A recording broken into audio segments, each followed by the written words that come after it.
کسی علاقے میں ایک آدمی کا انتقال ہو گیا۔ جب جنازہ اٹھایا گیا تو ایک آدمی آگے آیا اور چارپائی کو پکڑ لیا۔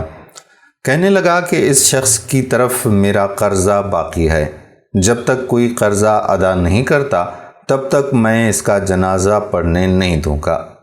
لوگوں نے پوچھا کہ آپ کا یہ کتنا قرضی ہے، کتنے پیسوں کا قرضی ہے؟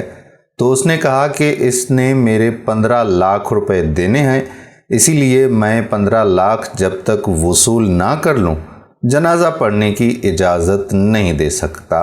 لہٰذا تمام لوگوں نے کہا اور مولوی صاحب نے بھی کہا کہ یہ حق ہے کہ آپ اس کا قرض ادا کر لیں، اس کے بعد ہی جنازہ پڑھایا جا سکتا ہے۔ اس کے بھائیوں نے کہا کہ مرحوم نے ہمیں آپ کے قرض کے بارے میں کچھ بھی نہیں بتایا، لہٰذا ہم تو دینے سے قاصر رہے۔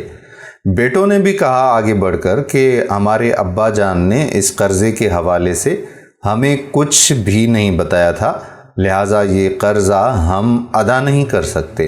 یہ گہما گہمی جاری تھی کہ یہ بات تمام گاؤں میں پھیل گئی اور پھیلتے پھیلتے یہ بات اس مرحوم کے بیٹی تک بھی پہنچی۔ گھر کی عورتوں میں جب یہ بات پہنچی تو اس کی بیٹی اٹھی اور تمام کے تمام جو اس کے زیورات تھے وہ زیورات اتارے اور نقدی جتنی بھی اس کے پاس موجود تھی ساری رقم ایک کپڑے میں لپیٹ کر اس آدمی کو کسی کے ہاتھوں بھجوا دی اور یہ پیغام بھی اس آدمی کے لیے بھجوا دیا کہ اللہ کے واسطے میرے بابا کا جنازہ ادا کرنے دیں، یہ سونا اور یہ نقدی رقم آپ رکھ لیں، بقایا جتنی بھی رقم آپ کی رہتی ہے تو میرا آپ سے یہ وعدہ ہے کہ میں موت سے پہلے تمام رقم آپ کو ادا کر دوں گی، لہٰذا آپ میرے باپ کا جنازہ پڑھنے کی اجازت دے دیں۔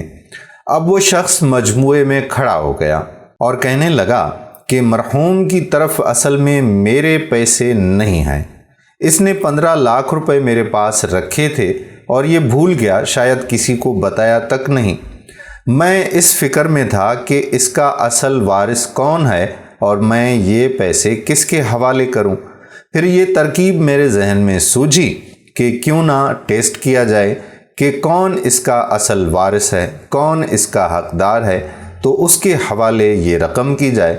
اب مجھے پتہ چل گیا ہے کہ اس کی واحد وارث جو ہے اس کی اکلوتی بیٹی ہے، نہ اس کے وارث بھائی ہیں نہ اس کے وارث اس کے بیٹے ہیں، لہٰذا اس نے وہ 15 لاکھ کی رقم اور بیٹی کی بھجوائی ہوئی رقم اور سونے کے ساتھ ساتھ اس کے حوالے کر دی اور اس کے گھر بھیج دی اور اس طرح سے پھر جنازے کی اجازت دے دی گئی۔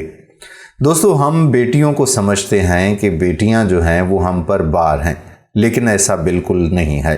بیٹی اللہ تعالیٰ کی رحمت ہے اور یہ یاد رکھیے گا کہ نعمت کا حساب ہوگا لیکن رحمت کا حساب نہیں ہوتا۔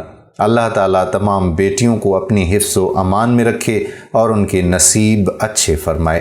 ویڈیو پسند آئی ہو تو اپنے تمام احباب کو ضرور بھیج دیجیے گا۔ آنے والی ویڈیو تک آپ کا اپنا میزبان قادر کلہوڑو آپ سے اجازت چاہتا ہے۔ اپنی دعاؤں میں یاد رکھیے گا۔ اللہ حافظ۔